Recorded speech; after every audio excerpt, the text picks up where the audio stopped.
Hey sis, I know it's been over 3 years since we last spoke, but I need a favor, so I'm just gonna come right out with it. You absolutely must come to mine and Valentino's wedding. Huh? Cassia, is that you? I'll send you the details later on, but for now, it's gonna be held at the Velvet Unicorn Hotel in Washington. I don't know your address, so just think of these messages as your wedding invite, okay? Why the heck would I come to your wedding, Cassia? This makes no sense. You seem to be forgetting that Valentino is my ex-husband. Why would I go to the wedding of the scumbag who cheated on me and watch him get married to the woman he cheated on me with? I'd rather have nothing to do with either of you for as long as I live, thanks. Honestly, how is it even possible that you think this is an acceptable thing to ask me? Are you doing it on purpose to try and upset me, or are you actually this dumb? Blah, blah, blah. When are you gonna stop crying over spilled milk, sis? Forget all that and come to the wedding. No way. Quit being so selfish and be happy for your baby sister. I know you know Mom and Dad aren't coming, which means if you don't come, none of my family will be there to watch me get married. Would you really do that to me? Would ya? Sure, I know that. I just don't get why you think trying to play on the fact we happen to be sisters would get me to come to your wedding despite the fact that I clearly despise you. Well, you're my sister, so I'm obviously gonna mention that you're my sister. God, you're annoying. If you don't come, the seats in the area for my family will be totally empty.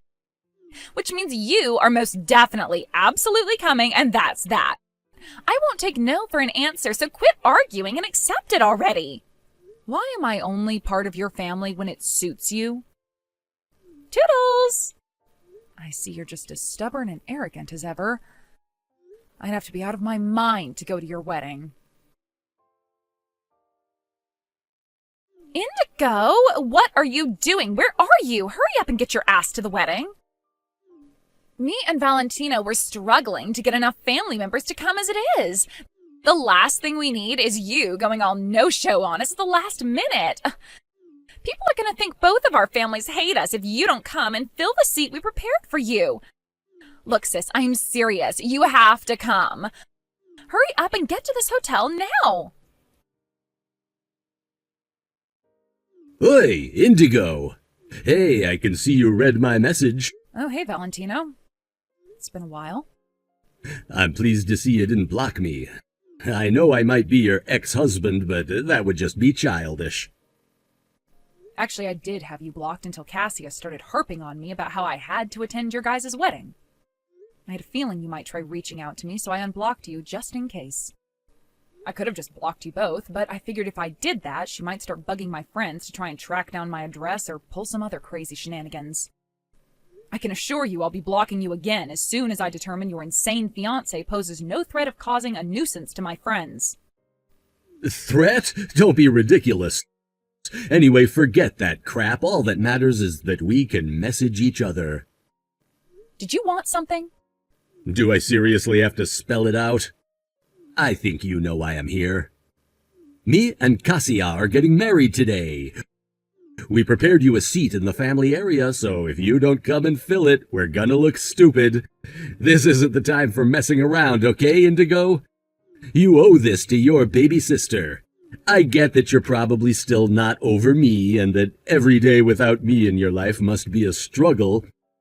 But that doesn't mean your baby sister deserves to get married without a single family member there to see it. Surely you can forget your petty jealousy and quit holding a grudge for just one day? This is supposed to be the happiest day of your sister's life, damn it! 2 corrections. Huh? Firstly, the idea that I'm still not over you is one of the most ridiculous things I've ever heard. Far from every day without you being a struggle, I feel blessed that you're no longer a part of my life, and honestly, felt like vomiting when I saw you pop up in my inbox. What? Secondly, my sister only has herself to blame for the fact that I have no interest in being there for her wedding. Why would you ask me to come and play happy families after what you did to me? Me and her are essentially strangers now, so I'd be nothing more than an actress, and an unpaid one at that. Huh? Strangers? How could you be strangers? You're sisters, for crying out loud. You don't seem to understand what I'm saying, do you? Wait. Didn't she tell you? Quit talking crap and get your ass down to this wedding at once! Indigo, how could you do this to me? You're horrible. All of the family seats at the wedding were empty. I could hear everyone whispering about me, and it's all your fault. Are you really bothering me with this again? Seriously? Who bails out of their beloved baby sister's wedding at the last minute? You're sick in the head. To think you were the only family member I invited, you're horrible. Huh? Baby sister, but I'm an only child. Huh? An only child? What are you talking about? Wow, you genuinely don't know, do you? At first I thought you were just being intentionally obtuse or were too stupid to understand what I was saying. But you really don't know, do you? Did Dad never say anything to you before he died? Are you going to make a point? Unless you're going to explain why you think it was acceptable to bail out of my wedding at the last minute, I'm not interested in listening to your rambling. Well, let me start from the end and save us both a bunch of time. We're not blood related. Huh? What the hell? What are you talking about? That can't be. Wow, they genuinely never told you anything, did they? Dad said he was going to tell you once you turned 20. Good grief. Explain now. Sure thing. Let me start by telling you this. You're Mom and Dad's real daughter, and I was adopted. Adopted? Mom and Dad were having trouble conceiving and were just about ready to give up on having children of their own when they came to the orphanage I lived at. After visiting me for a few weeks, they decided to adopt me. Then, 2 years later, as if by a miracle, Mom got pregnant with you. That's why Mom and Dad always had a tendency to play favorites with you while leaving me to my own devices and doing the bare minimum when it came to looking after me. So between that and the fact they kicked me out 10 years later as soon as I hit 18, I had the adoption scrapped and I officially became parentless. I haven't had a family ever since. Basically, I'm not your sister and I never really have been. You're not my sister? Didn't you think it was strange when I didn't go to Mom and Dad's funeral when they died 5 years ago? Your Mom and Dad, I should say. Like hell, I was going to mourn them when they barely even bothered to raise me. Any relationship I had with you, with any of you, ended the moment I had the adoption scrapped on my 18th birthday. Ever since that day, me and you have been nothing but strangers, and that's how I intend to keep it. You have no idea how great it felt to know I'd never have to face the loneliness and isolation I suffered in that house with you all on the day I left. It was like this huge storm cloud that had been hanging over me evaporated in an instant. Oh my God! Which is why it felt like being punched in the gut when you suddenly showed up again that day 3 years ago declaring you'd stolen my husband before receiving the news Valentino was divorcing me. I spent every waking hour of the whole 4 months we spent going through the divorce proceedings wondering what I'd done to deserve it. My head was a mess, I was barely sleeping, I lost my appetite, and it felt like my entire world had been flip-turned upside down. Then with the divorce over and done with, I finally pulled myself together again, determined to make the most of my fresh start. Now, 3 years later, at a point when I finally feel truly satisfied and fulfilled in my life, you show up out of the blue demanding I come to your wedding to pretend to be your sister so people don't think your family hates you. I thought Dad would have told you the truth on your 20th birthday, so when you first messaged me, I was like, what the hell? Why would she invite me as family when we're not even related? I came so close to blocking you right then and there, but I know what you're like, and I thought you might try to bug my friends to get through to me. But I didn't know we weren't related by blood. I thought you were my real sister. Yes, it would appear so. I have no idea why Dad didn't tell you like he said he would, and I guess we'll never know now. Unfortunately, that meant I had no choice but to tell you the truth myself. He's still causing me hassle from beyond the grave, huh?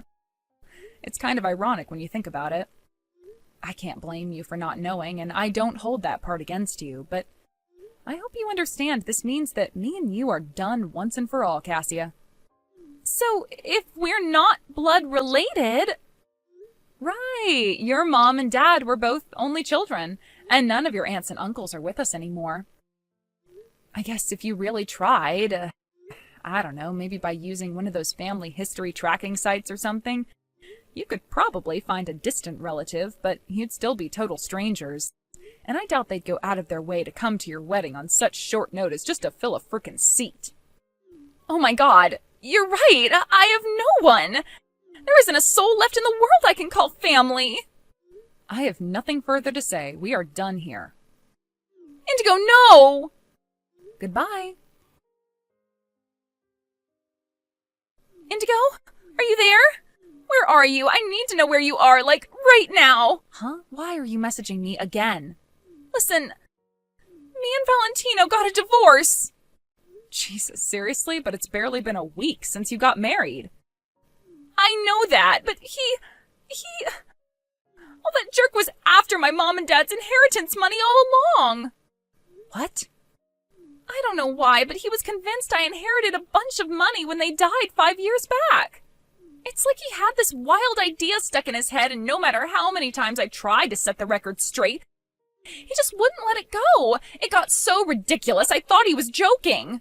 But why would he think that? They were never particularly well off. I mean, they weren't poor either, but we hardly lived in the kind of house that wealthy people live in, and there were certainly no Ferraris in the driveway. Right, they did say they had a little more financial freedom after they kicked you out, but still, we were just an average middle-income household. It's not like they suddenly got rich after you left or anything. Nothing changed. And yet that asshole was dead set on them being secret millionaires or something. Actually, there was some inheritance, but it wasn't much. Really? I see. But no matter how many times I told him, he wouldn't believe me. He was convinced I'd inherited a bunch of money. The day after we got married, he said he was buying a new house and a Lamborghini and demanded I give him the money. Can you believe it? I mean, talk about jumping the gun. It was like he had this whole extravagant plan mapped out in his head before we'd even been married 5 damn minutes. When I asked what the hell he was talking about, he yelled at me. I know how much you inherited from your parents. Quit being such a goddamn tightwad. When I told him I didn't inherit enough to buy the new house and car, he flipped out, and so we got into a huge fight, and well, to cut a long story short, we got a divorce. Wow. Anyway, so that's what happened, which is why I was thinking of coming over to your place to live with you. Wow, are you kidding? There's no way that's gonna happen. I mean, it's literally impossible. Why? Oh, nothing's impossible if you try, Indigo. We're both totally alone now, right? It's not like we'd be staying together as sisters or anything. Just think of it as a room share type arrangement. Go on, sis. You know how convenient it would be. We could even start splitting the bills once I start making some money. That's not why it's impossible. It's impossible because I'm not in America anymore. Huh? I came to Malaysia on a work transfer. Initially, it was only supposed to be a 5-year stay. But I met a guy here. One thing led to another, and, well, we fell in love. I converted to Islam, and now we have 3 kids together. I'm gonna be in Malaysia for the rest of my life, Cassia. Oh my god, what the hell? No way! I don't know why I'm telling you this, but I ended up crazy sleep-deprived after dealing with your messages when you woke me up in the middle of the night on the day of your wedding.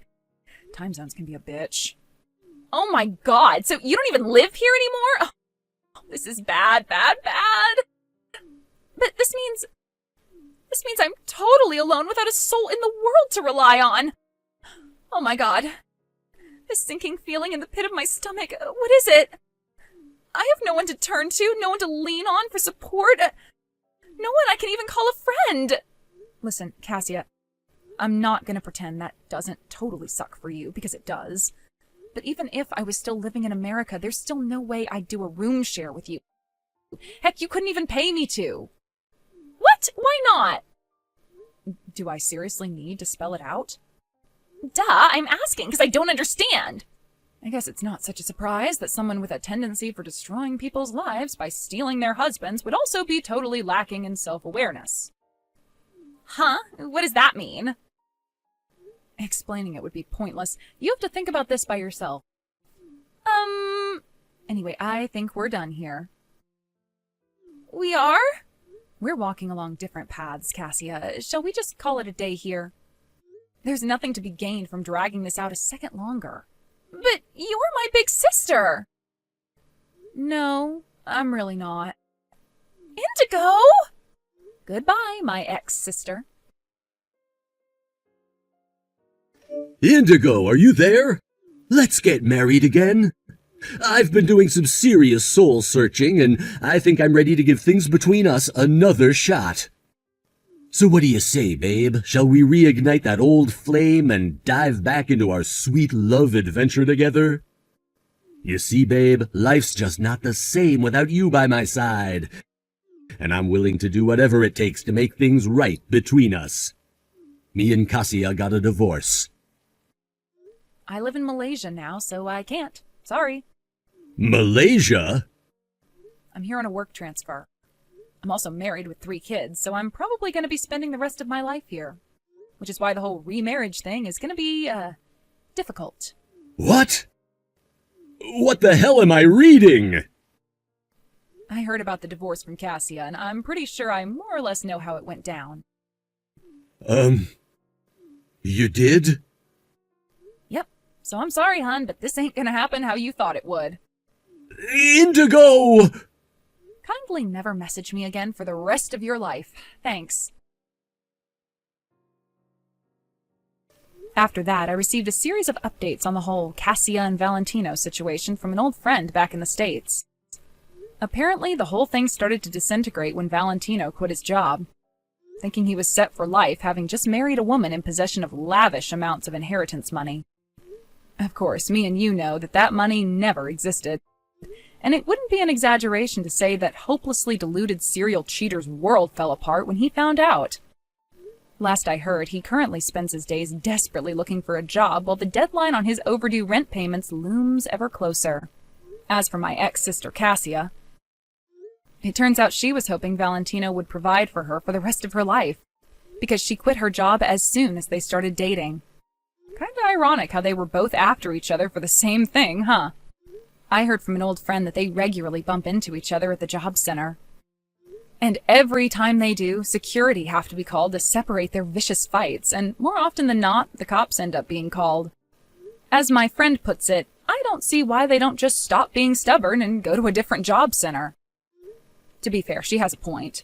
If they were genuinely done with each other, they'd stop, but I guess it really is like they say, misery loves company.